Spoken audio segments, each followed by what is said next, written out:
Dad wants me to interrupt my studies to support stepbrother by user going abroad CHE. My first Reddit account. My roomie told me this is the place to vent about these things. Long post. My name is Michael. I was born and raised in Missouri. Going keep it short. Mom died when I was 13. Dad remarried. We moved in with my stepmom Linda and my stepbrother Lucas / same age as me. Then everything went to crap. My father started overcompensating and became super dad to Lucas, which meant I had to be left in the dust. Over the years it became clear that Lucas was the priority, could do no wrong and was generally the golden boy who deserved everything. Won't he go into the details because I am sure you heard it all before. Lucas was never openly hostile towards me, but definitely enjoyed his preferential treatment. At some point I decided it wasn't worth trying and just focused on finishing high school. I had plans that would ensure I wouldn't have to deal with my folks after graduation and just hope things didn't get any worse. The final blow came shortly before graduation. Again, the short version. There was a college fund for me, which my dad and mom had set up before she passed. Lucas didn't have one. Guess what? Lucas got the fund instead, with my dad explaining over 40 minutes how he justified it. I wasn't really listening, but it was something about Lucas needing all our support and how they would assist me in other ways. In the end, this assistance meant that I would be allowed to stay in the family house until I figured things out. That actually worked in my favor, because I had already figured things out but needed time to put stuff into action. What my dad seemed to have forgotten was that my mom had been an immigrant from Switzerland. And since Switzerland operated under citizenship by descent, I had inherited Swiss nationality at birth. I also spoke decent German, my mom having insisted on speaking it to me exclusively before she passed. I had started researching Switzerland and its universities when I turned 16. It was perfect. Tuition fees were a fraction of what the US charged. As a citizen, there would be no restrictions on work. The whole process took around half a year. Getting my passport, applying to my university of choice, saving up money for the first month there. It was fairly straightforward, but exhausting. After about 6 months, I simply walked out of my dad's house and left the key on the counter. Told them I would be leaving a week before that, which was acknowledged with a grunt and a shrug from Dad. I assumed we were thus done and parting somewhat amicably. I got my ass over to Switzerland and started my studies. My family never contacted me. The 2 first semesters were rough and I didn't have time to socialize, be it in real life or online. But after that, things got bearable. Accordingly, I got back in contact with my buddies back home and started posting on social media again. Posts about my life, my studies, and random stuff. Big mistake. It took my folks merely 2 days to reconnect. I will have to abbreviate. Dad and Linda were extremely upset that I hadn't informed them about my plans, insisting that Lucas could have profited from this opportunity as well. Wasn't sure what they meant by that, but whatever. They inquired why I had kept this from them, why I just disappeared, why I didn't feel bad about it, and similar stuff. At some point I got fed up. Told them that it is how it is. They had their lives, I had mine, and that's that. They didn't like it and decided to double down hard. First, they tried to get Lucas Swiss citizenship as well. Didn't work because citizenship is only passed down to direct descendants. Then they tried to get Lucas to transfer to my university. Didn't work either because he didn't speak a lick of German. It was weird. These people never considered the world outside of our state to even exist and were now suddenly hyper-focused on a foreign country they knew nothing about. Meanwhile, my friends back home informed me why Dad and Linda were acting out. Lucas had apparently started living large private apartment, car, partying, etc., and thus depleted the college fund which would have easily lasted for the entire degree within record time. Now he was hanging on by the skin of his teeth, and they thought the route I had taken would somehow solve their issues. It didn't. The whole situation blew up completely when they convinced me to participate in a video call. I agreed. Me, Dad, and Linda were there. They started off laying out their various imaginary grievances again, talking about how Lucas deserved to profit from my opportunities as well. I swear, they used the word opportunity at least a gazillion times. I got frustrated and finally lashed out, telling them that it wasn't within my power to dish out freaking opportunities. Then they dropped the final crazy bomb. They informed me that, In order to support Lucas, we all had to make sacrifices. Thus they expected me to interrupt my studies, return home, and start contributing to the family. Dad even said he would pay for my flight back. What a generous man. I almost got a brain aneurysm, but told them somewhat calmly that I was more than happy to oblige, right after hell freezes over. This resulted in them losing their cool. Dad started shouting, Linda started sobbing. And me? I ended the call. I decided not to block them, but refused to take any calls. Now voicemails, texts, and emails are piling up, ranging from anger to guilt tripping to gaslighting. I'm still here, still studying. Anyway, that's my entitled parent story. If you have any comments or advice, feel free to drop them in the comments. If you have any questions about studying in Switzerland, I will be happy to answer those as well.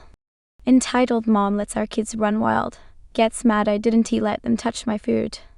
Ada removed me for being too spicy by user creative mode 9625. So r/Ada removed this for violating there must be fair and accurate rule, but I let why all be the judge. At 23 am, Netherlands went to McDonald's with my fiancé for a chill meal. We reach child free, but I am genuinely fine with kids as long as they behave. I am a punk with tattoos and piercings, so I get stared by kids often. Doesn't bother me. What does bother me? Kids screaming, running around, throwing toys, and climbing on furniture while the parents sit back like it is a spa. That's what happened here. 2 young kids were literally using tables and chairs as a jungle gym, yelling and throwing a toy car. There was even an iPad on their table, but they ignored it. The 3 moms, one clear, Karen and Lida, paid no attention. The kids kept running right up to our table. So we turned a chair to block the path, and I set up a barrier with a few more. Just wanted to eat in peace. That's when Karen gets up with her goblins and storms over. Karen, is there a problem? Me, yeah, your kids keep running up to us, so I blocked the table. Karen, you looking at them strange, you unfriendly. Me, nah, just trying to eat. She starts yelling, this is McDonald's, not a 5-star restaurant, this is the Amsterdam Getter. Me, yeah, and it's not a playground either, control your kids. Then she hits me with, this is the Netherlands, we speak Dutch here. Me, then why are you speaking English?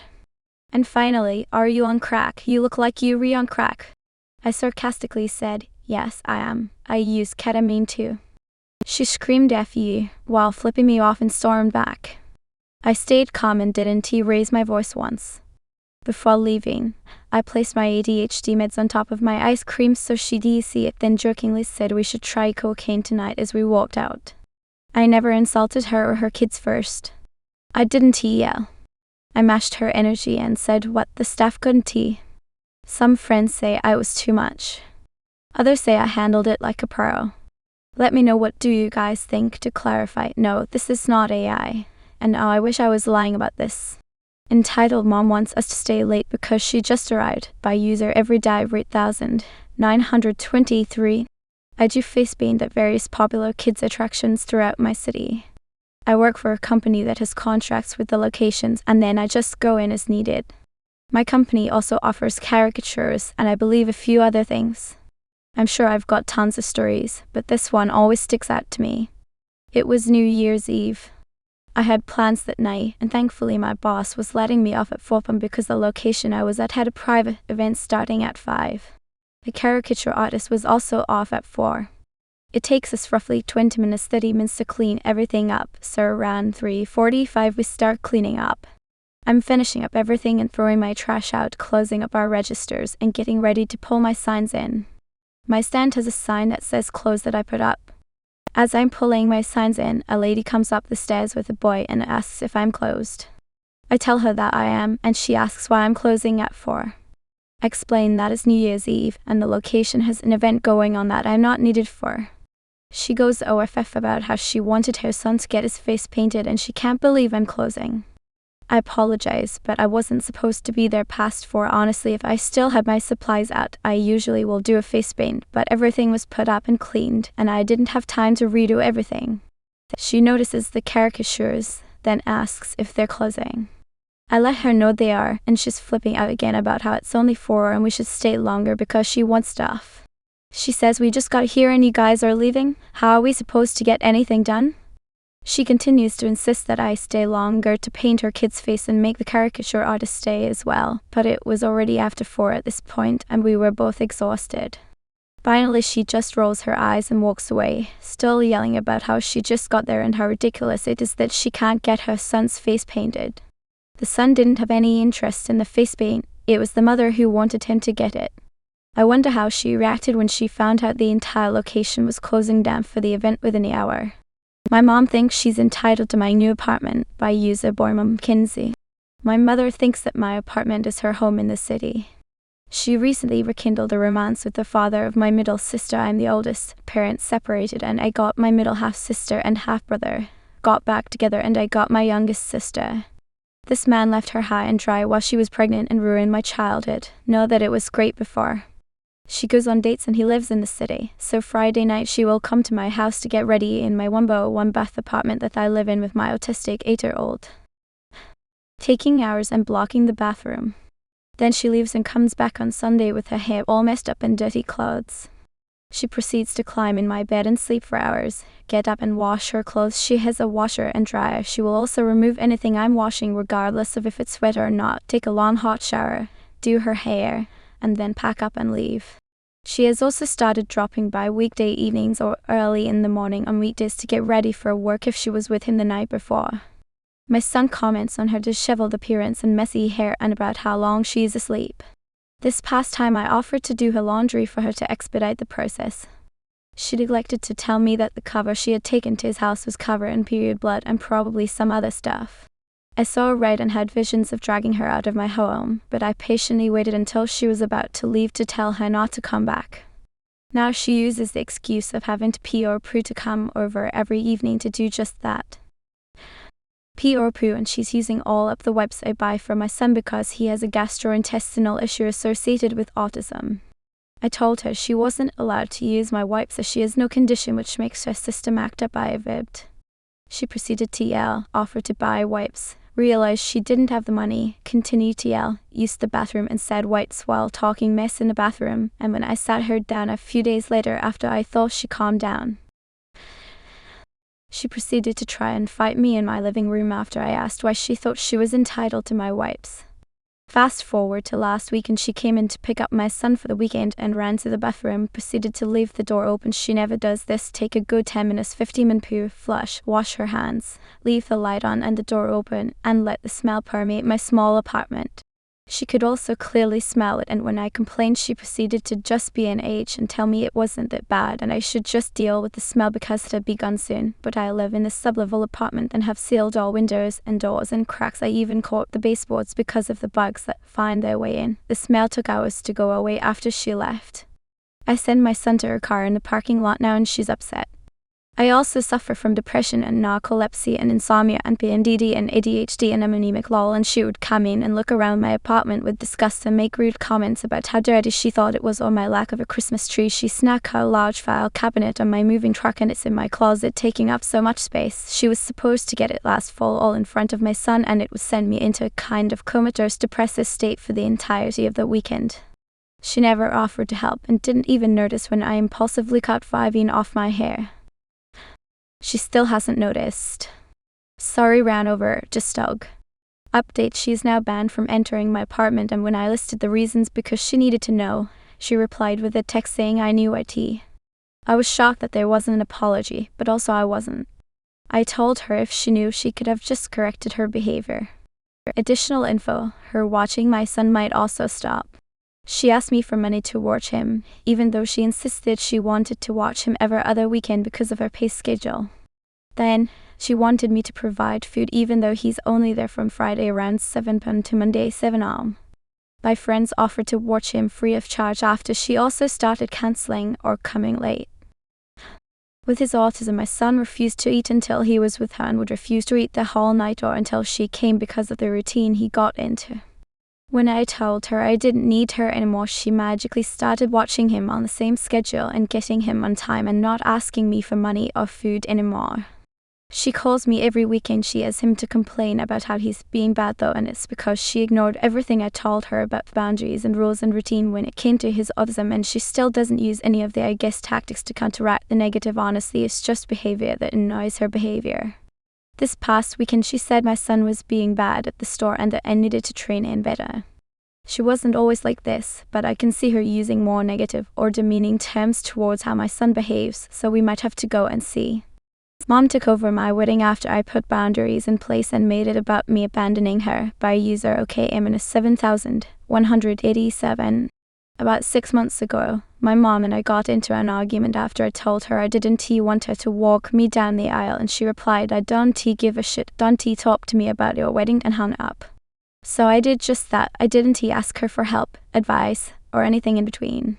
I told her I am at my end with this relationship and you shitting on the most important day of my life is the last straw. She said she would go to counseling. She went once and told me she has fixed. 2 months ago, she found a breast lump and it turned out to be the very early stages of cancer. In fact, the doctors couldn't believe she found it because it was so small. However, she is convinced she is dying. She called me 4 days before my wedding to tell me she is considering physician-assisted that there is no reason to do this. She is having surgery to remove the cancer next week. I said that I do not have the emotional or mental capacity to support her in that way as I am getting married in 4 days. It was an attempt at eliciting an emotional reaction. I know this because she said to me, "You should have pulled me aside at your wedding and said how sad you are that I am sick. I asked you how you felt and you weren't said at all. Even your friend cried for me at your wedding." She gave a speech that was 8 minutes long at the rehearsal, and in it she talked about how frustrating it is as a parent to have an independent child with boundaries and encouraged me to have none with my husband. We were mortified. Following the speech, she asked if I liked it several times. Then followed it with, "Can't you just pretend to need me?" She spent much of the wedding, a 3-day affair, talking about having cancer and dying. To anyone and everyone. Then pulled my friends aside to talk about how I am abandoning her and her desperate need for me to love her. At the 11th hour she said she was willing to help after spending 3 days being drunk with her friends I was away, and then was upset when I didn't have a private moment with her before walking down the aisle. I was late to my own first look because she physically grabbed me until I talked to her. She asked me today to talk and I said it is not the right time, but would after her surgery. But of course she pressed the issue, so I laid it all out there and she just kept saying this cancer has taken over my life and you have no empathy.